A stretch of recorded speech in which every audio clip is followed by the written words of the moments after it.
Apa kira-kira harapan pemerintah dalam rapat kerja kali ini terhadap upaya menyusun rencana aksi nasional Geopark? Kami sesuai dengan prinsip Kementerian PPN Bappenas bahwa perencanaan harus bersifat holistik, integratif, tematik, dan spasial.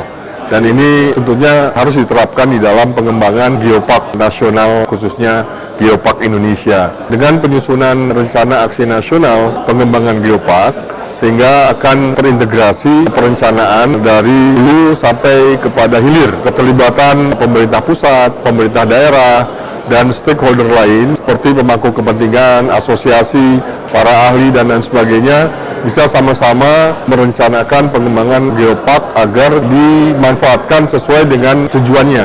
Yang pertama adalah sebagai geological diversity, yang kedua adalah biodiversity, yang ketiga adalah cultural diversity yang akan dijadikan konservasi, edukasi, dan pemberdayaan ekonomi masyarakat melalui tourism.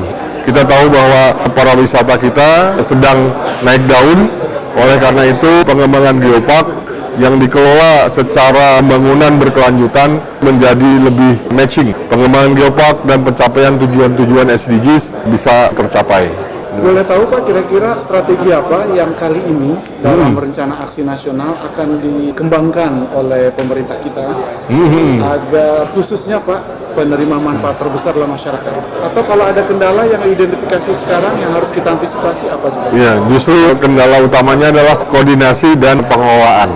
Oleh karena itu di dalam rencana aksi nasional itu supaya ada pedoman di dalam pengembangan Geopark. Jadi pedoman bagi semua stakeholder, yang pertama adalah bagaimana mengelola Geopark itu sendiri, kemudian bagaimana membentuk kelembagaannya, kemudian juga bagaimana kerangka pendanaannya untuk pengembangan Geopark.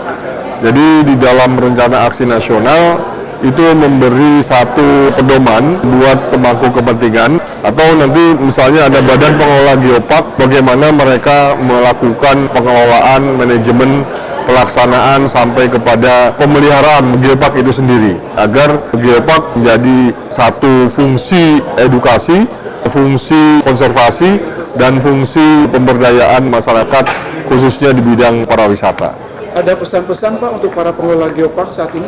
Pesannya adalah Geopark itu adalah warisan kita sebagai aset negara, agar pengelolaan Geopark dapat dilakukan secara green, yang mana pengelolaan Geopark tidak saja mengutamakan keuntungan-keuntungan ekonomi, tapi juga harus mengutamakan keuntungan-keuntungan sosial. Kemudian juga harus mengutamakan kearifan lokal, karena walaupun nanti banyak turis datang dari mancanegara, apalagi untuk Geopark-Geopark yang sudah UNESCO Global Geopark, nah ini perlu ada yang namanya pendidikan pemberdayaan masyarakat, bagaimana untuk sama-sama memelihara Geopark yang sudah kita punya. Terima kasih Pak, sukses untuk rapat kerjanya.